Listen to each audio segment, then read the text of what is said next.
Hello guys, back. Sorry, what about Evil's favourite day, which is basically Valentine's Day? So what I'm thinking is if every single one of us on a date that we all decide and agree on right here, right now, or over this blog. So put your name down if you're up for this.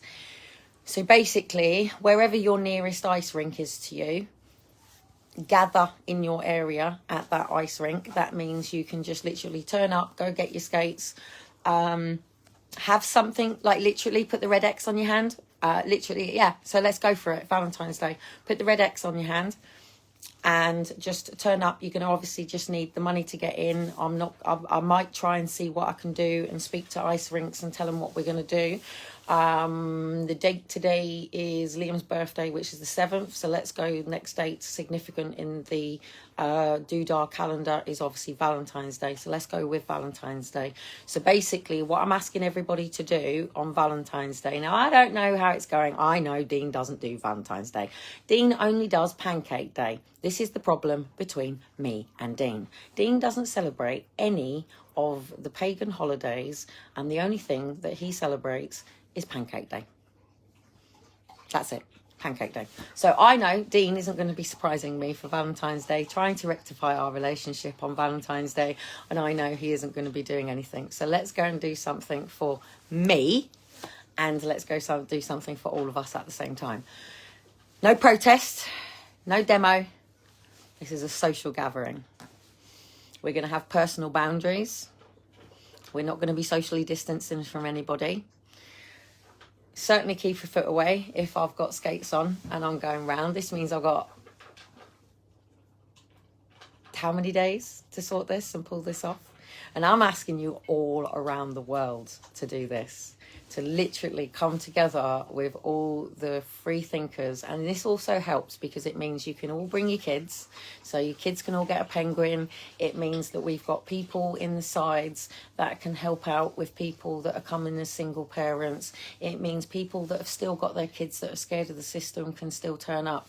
And it means that people that are forced adoptions that don't have any other children can still turn up because there'll be a cafe, we'll have garden space, and with any place. And why I'm saying if everybody goes to their local, it means that we can all link up through the skates. So we'll all literally have all of the ice skating I'm talking about. We could say roller skating, but it's winter. Come on, I didn't get to go ice skating. I haven't got to go ice skating for many years. I can tell you the last time I ice skated was at Guildford Spectrum, and I was specky, and I got to go around and go on and jump around like a fucking loon ball and in the middle of the games. And I used to go and watch Guildford Flames, and I used to look after the foster care kids, of course, that used to get all the free tickets. And I pretty much hung at the Spectrum. Why did I hang around at the Spectrum? So go in, Google Guildford Spectrum, because I'm going to pull something off here. So even if there isn't a Portsmouth ice skating ring. There is one in Havant, but I don't know if I want to pull all the Portsmouth people to Havant. And there's enough Portsmouth people that can do this. So I think I'm going to meet and go to Guildford Spectrum, right? And the reason that I say this is because it's got so many layers to it. There's proper car parking. It's easy for people to get to. Guildford is a main train station. It's a main bus station. And Guildford is my dance home. I have danced every club there is since I was 15 in Guildford.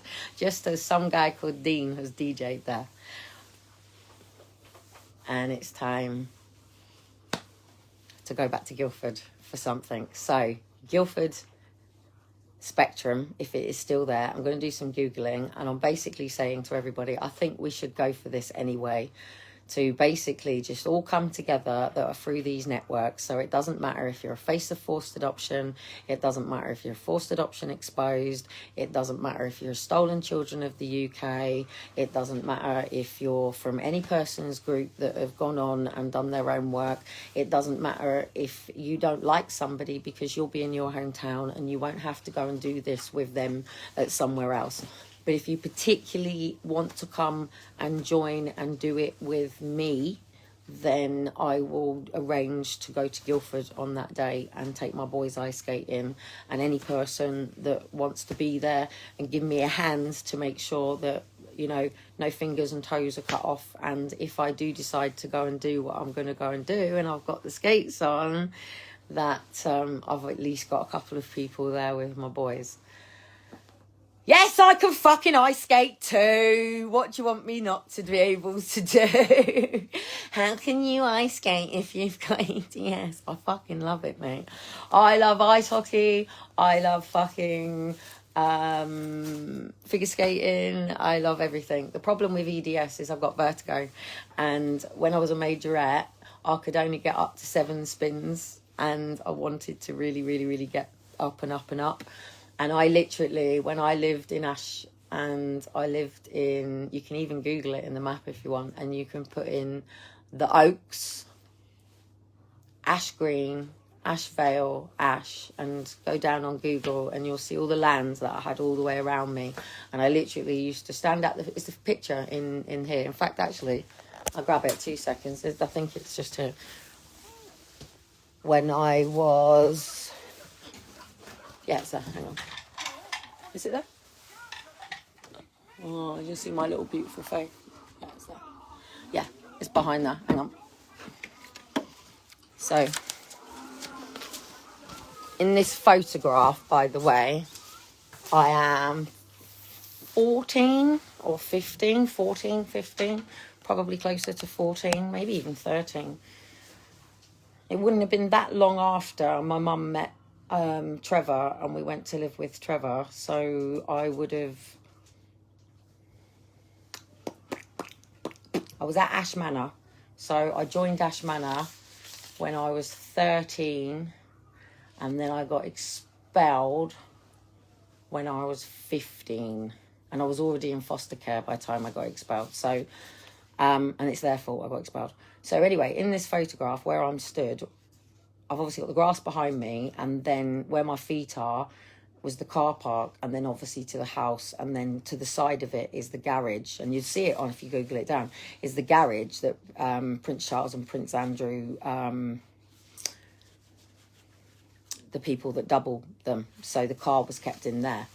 So that's that. I was called Moose. That's my mum's shoes, by the way.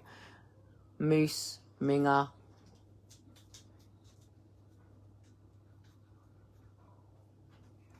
And the challenge is I'd just come from, so I went to Headley Down Infants, Headley Down Juniors, then everyone went off to Mill Chase, and I went to Bow Hunt because my parents lived on a council estate that bought their own home, and they didn't want me going to Mill Chase with everybody from school.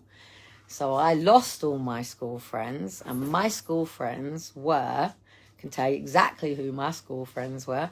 My school friends were Daniel Barnes, Andrew Fothergill,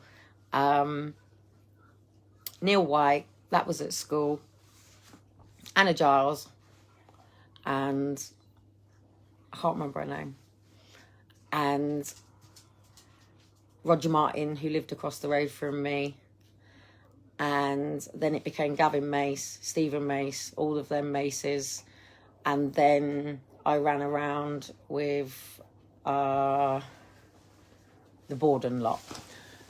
So when I went to Bow Hunt, that was obviously when I went to the same school as my uncle. So this is how you'll work it out. I was in the first year of Bow Hunt, and he was in the last year.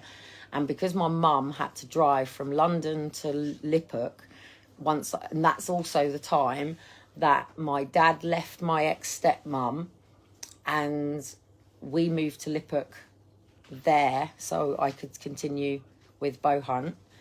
And then she kicked me out, and I went to live with my mum. So my mum used to drop me off every day. So she used to make me have to go to my Aunt Anne's and walk back with my Uncle Neil. And that's then when I fought back. That's when I locked myself. I was getting changed for majorettes. Literally, I can remember it. I can remember him listening to Madonna in his bedroom. I can remember what the room was like. I can remember where he was. I can remember Sharon's room. I can remember the hallway. I can remember the bathroom. I can remember the door closed. I can remember the landing. And I can literally remember him. I went into the bathroom to get changed for majorettes because the majorettes was up at school as well. I was a lip at Bluebell. And the only friend I had there was Sally Bell. And I did get on really well with the guy that used to train us. He was lovely, brilliant bloke. And then obviously I was a New Surrey Raider later on in my life and spent most of my time with the New Surrey Raiders. So, yeah, I remember it really clearly. I remember him banging on the door, pushing through, trying to come in. And that was the first day I fought back, mate. Yeah, I fought back. But then I started causing issues because then my mum put me with another childminder. So I'd move things so I'd get kicked out of there. And I'd do little silly things to get myself away from him because nobody was listening to me. Do you know what I mean? So, yeah, I get it in attention seeking and things like that. But that's just strategic. That's just self-preservation. That's just, I was older, mate. I was older and I knew, you know, look at my figure at that age, you know, and I've got my hands behind my back as well. Look. And that's from my mum. That's from going to my mum. Yeah, my mum did that. My mum did that.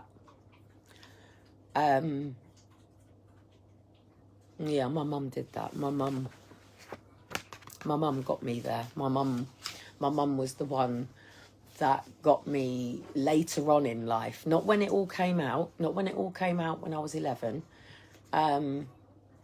My mum believed me, and I remember laying on a bed. I remember literally laying on a bed in my nan's house and laying with my mum and telling my mum about it all and things like that. And we made the decision that it was between me and my mum and nobody else really needed to know all of the details and everything like that. And my dad had been told, but my dad continued to train with him.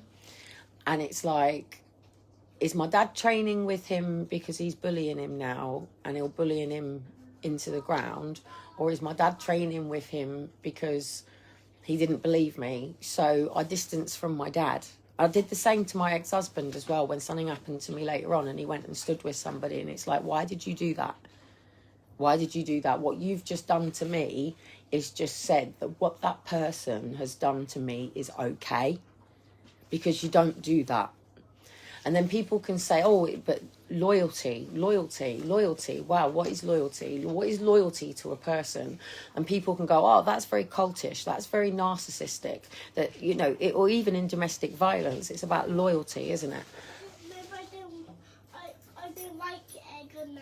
You don't want the egg anymore. You did a really, really, really good job with it. That was a really good job, and you had a lot of it. It's not a problem. Right, let me finish this up in a minute, dude. Change the zone, and we've got we got a common law class today.